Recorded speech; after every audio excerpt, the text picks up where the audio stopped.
하나님 아버지의 말씀 같이 봅니다. 에베소서 5장 1절과 2절의 말씀입니다. 신약성경 314쪽 에베소서 5장 1절과 2절 말씀을 짧게 두 절이니까 같이 합독하도록 하겠습니다. 에베소서 5장 1절과 2절 말씀입니다. 네, 같이 읽습니다. 시작. 그러므로 사랑을 받는 자녀같이 너희는 하나님을 본받는 자가 되고 그리스도께서 너희를 사랑하신 것 같이 너희도 사랑 가운데서 행하라. 그는 우리를 위하여 자신을 버리사 향기로운 제물과 희생 제물로 하나님께 드리셨느니라. 아멘. 어제 야유회 때 갑자기 앞에 끌려나가서 제 머리가 뽑히는 줄 알았습니다. 하도 고무줄로 막 세게 매고 머리 띄우고 뭐 해서 우리 김현용 집사님이 앞에 안 나가는 게 참 다행이에요. 그나마 나갔으면은 남은 머리카락 다 뽑힐 뻔했어요. 가발 쓰고 오면 됩니다. 가발 쓰고 오면. 그래도 저는 또 생각하기를 김태열 집사님이 안 나가신 것도 참 다행이에요. 왜냐하면 이 묶을 머리가 없으시잖아요. 다행히 제가 가만히 생각해 보니까 남자 대표로 나갔더라고요. 제가. 그런데 저에게는 그게 추억이었습니다. 어제의 추억이라기보다 30여 년 전의 추억이 갑자기 떠오르더라고요. 제가 그 앞에서 이렇게 막 우리 뒤에서 저를 묶어주는 분들의 그것을 하면서 마음속에 하나의 그림이 떠올랐어요.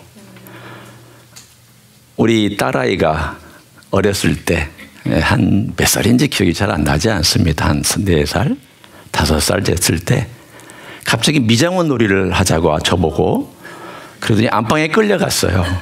그러더니 제 머리를 가지고 막 난리를 똑같은 막 묶고 핀 꽂고 막 이래가지고 그런 적이 있었는데 갑자기 그게 머릿속에 떠오르더라고요. 그러면서 그때 그랬는데 벌써 애가 시집을 갔구나.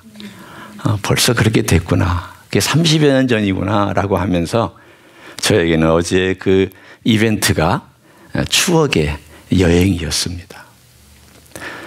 한번 생각해 보면 그런 생각이 들어요. 내가 만일 지금 내 자녀들을 키운다면 어떨까? 이 나이에 이제 새롭게 시작한다 이런 경험을 가지고 조금 더 잘 키울 수 있을 것 같아요. 그때는 정말 몰랐어요. 그때는 참 지식도 지혜도 부족했어요. 그냥 잘 알지도 못하면서 나는 다 아는 것처럼 키웠거든요. 근데 뒤돌아보니까 너무 몰랐던 것이 많았던 것을 새삼 깨닫습니다. 지금은 이제 지혜와 지식은 생겼는데 경험도 생겼는데 문제는 힘이 딸립니다. 그때는 젊었으니까 그래도 애들하고 좀 사회가고 돌아와서도 조금 시간 보내려고 하고 그랬지만 지금은 이제 그렇게까지는 잘 못하겠죠. 힘이 딸리니까. 많은 분들이 이런 얘기를 해요. 돌아가시기 전이나 또는 돌아가실 즈음에 인생에 가장 후회되는 것이 뭐냐 묻는다면 내가 일 많이 못한 거 후회된다 이런 분 별로 없습니다. 내가 돈 많이 벌지 못한 거 후회된다 이런 분도 별로 없습니다. 사랑을 더 많이 하지 못한 것 후회된다. 그게 후회스럽죠. 내가 왜 사랑을 그때 더 많이 못했을까? 내가 그때 왜 더 사랑을 많이 베풀지 못했을까? 이걸 후회한다고 합니다. 그걸 생각해 보면 지금이라도 우리가 사랑을 좀 더 많이 할 수 있다고 한다면 사랑하는 게 복이죠. 놀라운 하나님의 축복입니다. 오늘 본문에 그 말씀을 하고 있습니다. 에베소서 5장 1절과 2절을 보면 우리 말로는 수식어가 먼저 나오죠. 그러므로 사랑을 받는 자녀같이. 또 2절에도 보면 그리스도께서 너희를 사랑하신 것 같이 라고 되어 있지만 원래 성경을 그대로 제가 여러분에게 전달하자면 행하라. 이 5장 1절은 본받아라. 5장 2절은 행하라. 그렇게 되어 있습니다. 명령형이 먼저 나옵니다. 그리고 뒤에 수식어가 따라 나옵니다. 그러니까 이렇게 해라.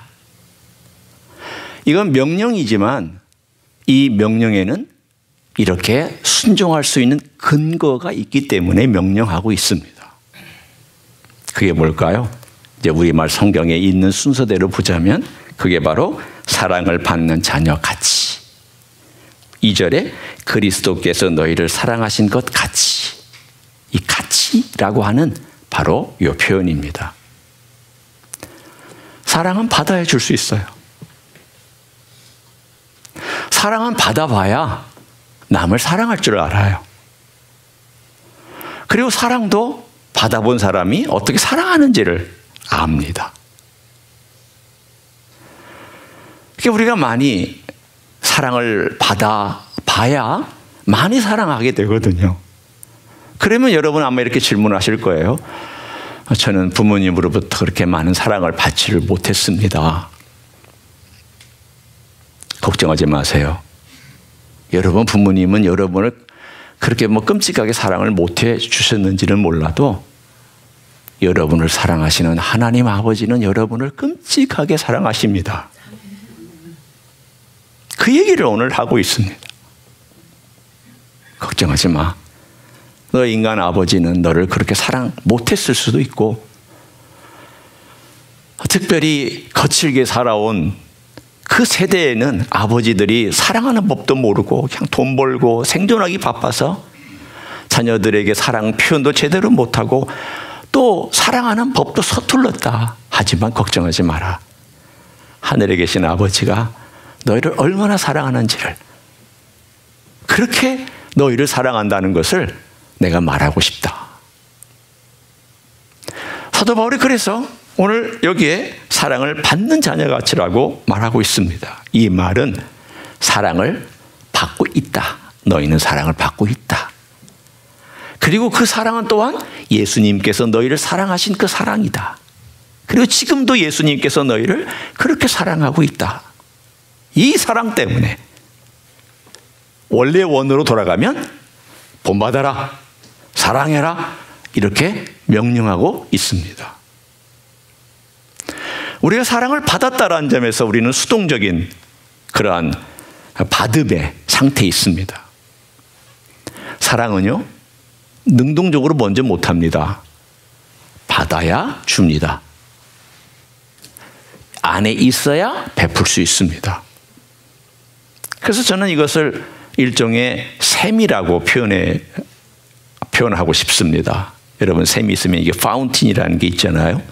파운틴이 있으면 우리는 보통 이제 파운틴 그러면은 이렇게 물 대고 먹는 그런 걸 파운틴이라고도 하지만 원래 파운틴은 우리가 잘 아는 것처럼 물이 이렇게 솟아나가지고 퐁퐁퐁퐁 솟아나서 샘을 이루고 이 샘이 쭉 물이 흘러가서 천을 이루고 냇가를 이루고 그리고 점점 그 물이 많아져서 강을 이루는 어떤 물의 근원을 우리가 파운틴이라고 보통 얘기합니다.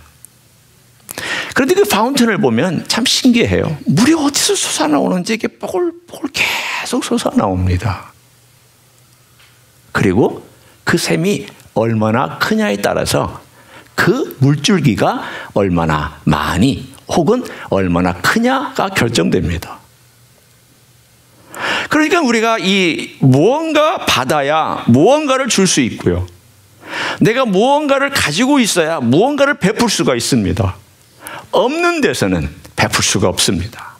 그런데 주님께서 말씀하시기를 아버지가 너를 사랑하시고 내가 너를 사랑한다라고 하는 이 메시지를 우리에게 전해주면서 이 샘이 끊임없이 솟아나오는 샘물이다. 그런데 여러분, 근데 우리가 왜 그렇게 사랑을 못할까요? 거기에는 몇 가지 문제가 있죠. 이 샘을 막고 있는 게 문제가 있습니다. 샘 자체의 그 사랑의 물줄기나 사랑에 올라오는 것이 문제가 아니라 그것이 못 올라오게 막거나 그것이 희미하게 올라오도록 약하게 올라오도록 막는 문제가 있습니다. 그게 뭘까요? 우린 그것을 죄라고 그러잖아요. 한번 가만히 생각해 봅니다. 왜 내가 이렇게 잘 안 변하고 그 생명의 샘물과 내 안에 있는 그 주님의 그 사랑을 잘 못 느끼고 살아갈까? 그거 좀 감격스럽게 느끼고 싶은데. 찬양하고. 아까 우리 김태열 집사님이 나 같은 죄인을 이렇게 살려주신 주님의 그 보혈의 공로 때문에 울먹일 정도까지 그 감동이 왜 나에게는 없을까? 나는 왜 그런 느낌을 갖지 못하고 살아갈까? 뭐가 문제일까요? 한 4가지를 생각해 봤어요. 그것은 맡고 있는 것 중에 하나가 특별히 한국 사람들하고 특징이 있어요. 한국 사람들은요, 자기 마음대로 살잖아요. 내 마음대로. 이렇게 해봐야 돼. 남이 말하면 잘 안 들어요. 우리 한국 사람들 남의 말 듣는 거 봤어요? 남의 말 잘 안 듣죠. 내가 해봐야 돼. 그러니까 참 요령도 좋아요. 재능도 뛰어나고. 그리고 남들 다른 나라에서 하는 것 갖다가 잘 눈 동양, 귀 동양으로 들어가지고 갖다가 잘 만들어내요. 로켓도 쏘아 올리고, 요즘은 잠수함도 만들어내고, 함정도 만들어내고, 탱크도 너무 잘 만들어내고, 다 잘해요. 그런데 성경 말씀에 관하여서도 자기가 사실은 내 마음대로 하는 경향이 있어요. 내 마음대로 하는 경향이 있다 보니까 잘 안 되면 이거 아니야 라고 그냥 치워버리는 경향이 있습니다. 우리가 가지고 있는 이런 경향이 한국 사람이기 때문에 갖고 있다면 한번 먼저 생각해 보세요. 나는 빨리 뭔가 이루어야 되는데 안 되니까 포기해버리는 그런 한국 사람은 아닌가? 그리스도인이 아닌가? 두 번째, 우리 그 샘이 물이 못 올라오게 막고 있는 것이 있다면 그 또 하나, 내 자신을 바라보지 않고 있기 때문이에요. 직면하는 삶이 약하기 때문이에요. 세 번째는 내 안에 직면할 때에 내 안에 있는 악이 얼마나 심각한지를 잘 몰라서 그럴 수도 있어요. 네 번째는 세상이 너무나도 우리를 괜찮다라고 가르치기 때문이에요. 그 정도는 괜찮아. 그렇게 살아도 괜찮아. 너는 그렇게 걸어가도 문제가 없어라고 계속 가르치기 때문이에요. 이런 것들이 우리의 삶 가운데서 막고 있기 때문에 그리스도의 사랑을 잘 못 느끼게 만들어요. 그 샘의 근원을 돌 같은 것이 막고 있다면, 나뭇가지 같은 것들이 거의 꽂혀서 물의 샘이 나오지 못하도록 막고 있다면 우리는 그 샘이 물이 나오다가 막히거나 쫄쫄 나올 수밖에 없습니다. 오늘 바로 우리가 어떻게 받아내야 되는데 이 받는 것을 막는 것을 우리가 해결하지 아니하면, 그 문제를 해결하지 아니하면 사실은 받는 것이 희미해집니다. 따라서 내가 예수님의 사랑을 느끼지 못한다면 내게 어떤 문제가 있는지를 발견하는 것부터 시작하셔야 됩니다. 난 사랑받는 자녀라고 분명히 성경은 말씀하는데 왜 나는 사랑받는 자녀인 것을 못 느낄까? 예수님은 나를 사랑하신다고 분명히 말씀하시고 예수님은 지금도 나를 사랑하시는데 왜 나는 그 사랑이 잘 느껴지지 않을까? 뭐가 문제일까? 그 사랑의 정도가 문제일까? 그 문제가 아니죠. 예수님의 사랑의 정도는 절대 문제가 될 수가 없습니다. 왜냐하면 이거는 측량할 수 없는 사랑입니다. 그런데 뭐가 문제일까? 결국은 내 문제죠. 오늘 사랑받는 자녀같이 그리스도께서 너희를 사랑하신 것 같이 우리가 같이 뭐뭐를 하려면 그 앞에 나와 있는 내용을 먼저 깊이 생각하고 내가 사랑받고 있다는 것과 그리스도께서 나를 사랑하신다라고 하는 이것을 느끼도록 주님께 내 자신을 열어젖힐 필요가 있습니다. 주님, 제가 이걸 좀 느끼게 해달라고. 제가 이 본문을 보기 전에 과거의 어느 순간인가 그런 기도를 드린 적이 있습니다. 주님, 제가 이 사랑을 잘 못 느끼고 있습니다. 아니, 예수님, 기독교는 사랑의 종교고 사랑해야 된다라고 말씀하시고 내가 사랑을 느껴야 된다라고, 사랑이 있어야 된다라고, 그 사랑이 가장 중요한 것인데, 아니, 목사인 제가 이 사랑이 제 안에 없으니 제가 어떻게 목회를 합니까? 제가 어떻게 사랑을 할 수 있습니까? 주님, 뭐가 문제입니까? 여러 가지 문제가 떠오르죠. 어떨 때는 과거의 상처, 어떨 때는 현재 해결하지 않은 어떤 관계, 혹은 주님 앞에서 내 자신이 아직도 바라보지 못한 그걸 뭔가를 관계를 맡고 있는 것들, 죄악들, 혹은 교만함, 혹은 게으름, 이런 모든 것들이 나로 하여금 맡고 있는 것들을 어느 순간순간인가 깨닫기 시작했습니다. 그리고 그것들을 내놓기 시작하는 거예요. 주님 앞에. 주님, 제가 게으릅니다. 게을러서 제가 막고 있네요. 이 게으름이 주님의 사랑이 흘러오는 걸 막고 있네요. 완강하게 막고 있네요. 주님, 제가 교만해서 주님의 사랑이 없이도 제가 사랑하려고 하고 있네요. 주님, 제가 제 인생을 제가 통제하려고 하고 있네요. 주님 앞에 주도권을 맡기지 아니하고 제 인생을 제가 통제하고 제가 마음대로 하려고 하고 있네요. 이런 것들이 순간순간 떠오르면서 주님 앞에 고백하는 거예요. 주님, 제가 게을렀습니다. 게을르다 보니까 절 고치려고 하지도 않고, 막힌 걸 보려고 하지도 않고, 이걸 해결하려고 하지도 않고 그러고 있는 제 모습을 보았습니다. 주님, 저를 불쌍히 여겨 주시기를 원합니다. 여러분, 주님께서 나를 사랑하신다는 것, 이건 분명한 사실인데 이게 실제가 되는 것은 또 다른 차원입니다. 예수님께서 나에게 사랑을 부어주시는 것은 사실인데 내가 그것을 담고 경험하느냐는 다른 차원의 이야기입니다.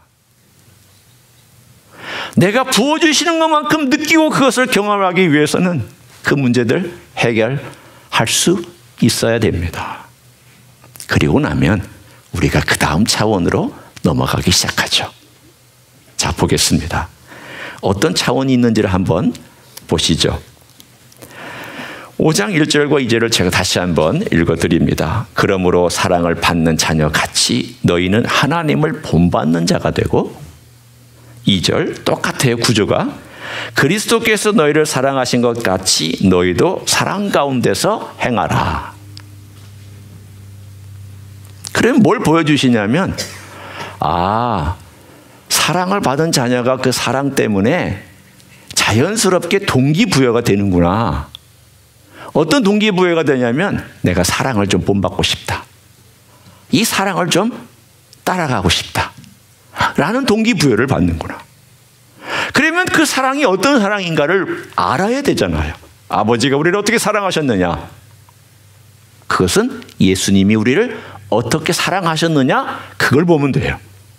자, 한번 5장 2절 후반절을 봅니다.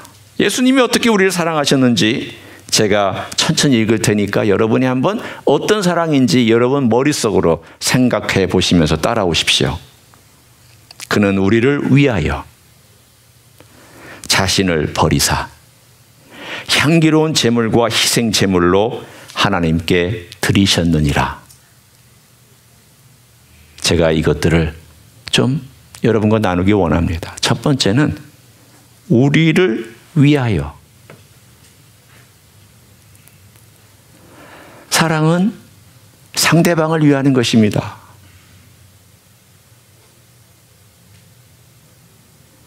제가 결혼해서 제 아내를 사랑한다고 열심히 해줬어요.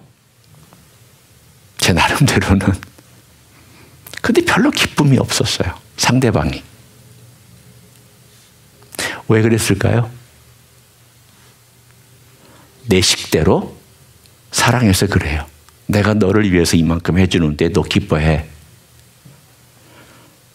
내가 얼마나 너를 위해서 희생했는데, 내가 얼마나 그렇게 시간을 투자하는데 너 좋아해야지. 뭐가 문제일까요? 상대방을 위해서 사랑한 게 아니라 나를 위해서 사랑한 거예요. 나를. 그건 사랑이 아니죠. 엄밀한 의미에서 사랑이 아닙니다. 주님은 그렇게 하시지 않았어요. 주님은 우리를 위하여 사랑하셨어요. 자신을 위하여 사랑하신 것이 아니라 우리를 위하여 사랑하셨어요. 우리의 회복과 우리의 구원과 우리가 하나님 아버지 앞에 나올 수 있는 길을 열어주심과 그리고 우리가 이 땅에 사는 동안 건강하게 살고 믿음으로 살고 아버지라고 부를 수 있고 이 땅에 사는 동안 다른 사람을 사랑할 수 있는 사람으로 만들어 주시기 위해서 기꺼이 위에서 우리를 위해 죽으셨습니다. 그게 위하여예요. 여러분 정말 위하여 하려면 상대방을 잘 알아야 되잖아요. 우리는 보면 사랑하는 게 우리 식대로 사랑해요. 그리고는 상대방이 그 사랑을 잘 못 받아들이는데 의견을 잘 받아들이지 않으면 기분 나빠하죠. 왜 못 받아들이느냐고. 내가 너를 위해서 하는 건데 왜 못 받아들이느냐고 그렇게 하잖아요. 주님은 그렇게 안 하셨거든요. 주님이 우리에게 내가 너를 위해서 하는데 너 이것밖에 못해? 그렇게 하신 적이 있으세요?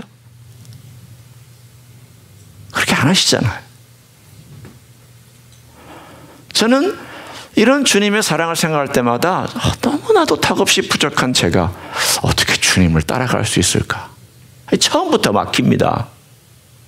두 번째 봅니다.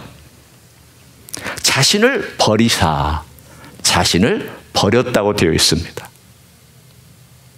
우리는 참 자신 버리기 어렵잖아요. 자존심 버리기 어렵죠. 그래, 자존심이 눌리면 어떻게 여러분 표현하시죠? 내 자존심을 눌렀다 그러면 네가 내 자존심을 짓밟아? 너도 한번 자존심 좀 짓밟혀봐. 이렇게 하잖아요. 우리는. 예수님 자존심 짓밟히셨어요. 그런데도 복수하지 않으셨어요. 왜 그럴까요? 자존감이 참 좋으셨거든요. 좋은 건강한 자존감을 갖고 있는 예수님은 자존심이 짓밟혀도 복수하지 않으셨거든요. 오히려 뭐라고 말씀하셨습니까? 하나님, 저들이 하는 짓을, 죄를 모르나이다. 저들이 하는 죄를 모르나이다. 용서해 주시기를 원합니다. 어떻게 그런 자리에서 그렇게 하실 수 있을까요? 자존심이 다 짓밟혔잖아요. 창피했잖아요. 땅에 떨어졌잖아요. 침뱉힘, 매 맞고 침뱉음을 당하고 모욕당하고 채찍질 당하고 거기에다가 못질 당해서 십자가에 달리셨고 사람들은 끌끌 혀를 차는 그런 수치와 모욕 속에서도 어떻게 그렇게 용서하실 수 있었을까? 아니, 나 같은 죄인을 어떻게 용서하실 수 있었을까? 자신을 드렸기 때문이에요. 오늘 본문에 있는 것처럼 자신을 버리셨기 때문이에요. 그걸 내가 사랑을 그렇게 할 수 있을까? 제가 지금 여러분과 저에게 도전하는 거예요. 우리는 그렇게 할 수 있을까? 분명히 같이라고 했으니까 지금 제가 여러분에게 도전하는 겁니다. 같이 하라고 그랬으니까, 이렇게 하라고 그랬으니까 여러분에게 도전하는 거예요. 제 말이 아닙니다. 그리스도께서 너희를 사랑하신 것 같이. 그러면 기준을 주신 거잖아요. 정도를 우리에게 허락해 주신 거잖아요. 그 정도가 우리를 위하여 자신을 버리사. 이렇게 하라는 거 아니에요. 두 번째 제가 했습니다. 세 번째, 향기로운 제물과 희생 제물로 하나님께 드리셨느니라. 하나님께 완전히 제물로 드렸다라는 거예요. 순종했다는 뜻입니다. 아버지의 뜻이 이루어지이다. 완전히 순종했습니다. 좀 사랑할 때 어떨 때 상처받고 그러면은요, 아버지 뜻에 순종하기 싫어요. 하나님, 저 거기까지만 할래요. 그래요, 우리는. 하나님, 저 거기까지 할래요. 힘들어요. 왜 자꾸 넘어가라고 그래요? 저는 거기까지만 할래요. 거기까지만. 더 이상 가라고 하지 마세요. 저는 못해요. 그렇게 얘기하잖아요. 그리고는 안 가. 넘어가질 않아. 그 선을 절대 넘어가려고 하질 않아요. 왜냐하면 순종을 못해요. 거기까지는 내가 순종하는데 그 다음은 저보고 뭐라고 이래라 저래라 하지 마십시오 라고 하면서 안 넘어가려고 그래요. 그럼 제가 묻습니다. 이게 순종일까요? 아닐까요? 대답 좀 해보세요 제발. 순종일까요? 아닐까요? 아니죠. 순종은 아니에요. 엄밀하게 말하면 순종은 아니에요. 순종은 어디까지예요? 하나님께서 요청하고 명령하신 것을 따라가는 것이 순종이잖아요. 우리 못해요. 그러니까 저는요 5장 1절과 2절을 읽는 순간 숨이 막혀요. 솔직한 얘기는 주님 저 그렇게 못합니다. 제가 어떻게 상대방을 위하고 그리고 저 자신을 버립니까? 그리고 하나님께 제물로 제 자신을 순종해서 바칩니까? 저 못합니다. 사실 이렇게 말하고 싶어요. 그런데 사도 바울이 이 말씀을 하셨을 때에는 너 그렇게 대답해라라고 하려고 한 겁니까? 그건 아니잖아요. 그럼 우리는 어떻게 해야 될까요? 제가 여러분에게 유진 피터슨의 이 메시지 바이블이라는 게 있는데 이걸 한번 읽어드릴 테니까 들어보세요. 이게 도움이 될 것 같아서 제가 읽으면서 이게 참 도움이 될 것 같다라고 생각해서 읽어드립니다. 1절과 2절이에요. 한번 천천히 한번 음미하면서 들어보세요. 자녀가 부모에게서 바른 행동을 배우고 익히듯이 여러분은 하나님께서 하시는 일을 살펴서 그대로 행하십시오. 하나님께서 하시는 일 대부분은 여러분을 사랑하시는 것입니다. 그분과의 사귐을 지속하고 사랑의 삶을 익히십시오. 그리스도께서 우리를 어떻게 사랑하셨는지를 잘 살펴보십시오. 그분의 사랑은 인색한 사랑이 아니라 아낌없는 사랑이었습니다. 그분은 우리에게서 무언가를 얻으려고 사랑하신 것이 아니라 자신의 전부를 우리에게 주시기 위해 사랑하셨습니다. 여러분도 그렇게 사랑하십시오. 여기에 눈에 띄는 몇 단어가 있어요. 자녀가 부모에게서 바른 행동을 배우고 익히듯이. 그리고 그 다음 몇 절 지나서 그분과의 사귐을 지속하고 사랑의 삶을 익히십시오. 또 그리스도께서 우리를 어떻게 사랑하셨는지를 잘 살펴보십시오. 제가 설명하자면 이거예요. 여러분이 어떻게 사랑하느냐? 예수님의 사랑을 늘 머릿속에, 가슴속에 생각하고 담고 있어라. 어떻게 사랑하는지 잘 살펴봐라. 그리고 그것을 뭐라고 얘기했냐면 익혀라. 우리가 쓰는 말로 하면은 실습해라, 연습해라, 훈련해라, 그 뜻입니다. 우리는 처음부터 못해요. 그러나 우리 주님을 잘 살피고 주님께서 우리를 위하여 자신을 버리사 제물로 하나님께 드리셨다라고 하는 그 메시지 안에는 복음서에 마태, 마가, 누가, 요한복음이 다 들어있잖아요. 그 마태, 마가, 누가, 요한복음의 이야기를 잘 살펴보고 잘 보고 예수님이 얼마나 나를 사랑했는지를 생각하고 그리고 너 그거 연습해라. 하나님은 우리가 처음부터 완전하게 순종하는 것 기대 안 하십니다. 완전하게 할 수 있는 것 기대하시지 않으세요. 뭘 기대하실까요? 하려고 하는 거. 하나라도 해보려는 거. 이걸 기대하세요. 여러분, 우리가 자녀를 기를 때 아까 얘기했잖아요. 자녀가 어떤 때 이 부모의 마음을 기쁘게 하냐면 이게 사랑을 표현할 때 되게 기뻐요.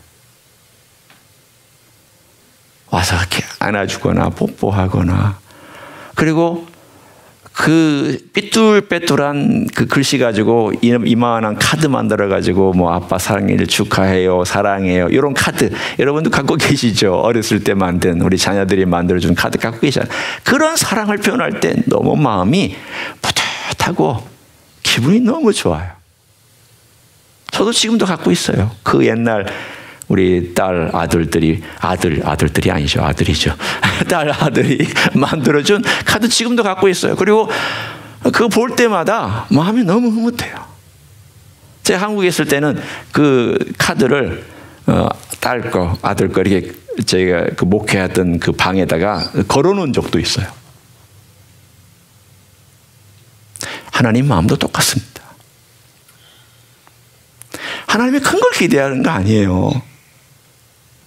여러분이 위대한 일을 하고 여러분이 멋진 일을 해서 이 세상을 변화시키는 그거 기대하신 거 아니에요. 뭘 기대하실까요? 나를 사랑해서 저 아이가 무언가를 하려고 하는, 나를 닮아가려고 하는 그 몸짓을 하나님은 기뻐하세요. 그 사랑하려고 애쓰고 안 되더라도 자꾸 사랑해 보려고 하고 아버지를 닮아가려고 하고 예수님의 사랑을 생각해서 그 예수님의 사랑을 조금이라도 실천해 보려고 하는 그 몸짓과 그 행동을 하나님은 제일 기뻐하세요. 그게 닮아가는 거 아니에요? 그게 아버지를 닮아가는 거고 예수님을 닮아가는 거잖아요. 또 우리의 삶의 목표이기도 하고 또 그것이 가장 큰 기쁨이기도 하고 우리의 기쁨이자 아버지 기쁨이고 예수님의 기쁨이고 또 우리 모두의 기쁨이기 때문입니다. 저는 우리가 이렇게 살아갔으면 좋겠어요. 안 되더라도 해보는 거예요. 왜? 사랑하니까. 하나님이 날 사랑하셨고 지금도 사랑하시고 내 안에 사랑이 있고 사랑의 셈이 있고 사랑의 생명수가 있고 사랑의 모델이 있고 사랑의 기준이 있고 사랑을 따라가야 될 우리가 바라볼 목표가 있기 때문에 그 목표 바라보고 그 방법을 조금씩 하다 보면 분명히 이 말씀대로 어느 순간인가 되는구나, 이것이구나 라고 고백하는 그날이 있을 줄로 믿습니다. 그렇게 살아가시길 예수님의 이름으로 간절히 축원합니다. 기도하시겠습니다.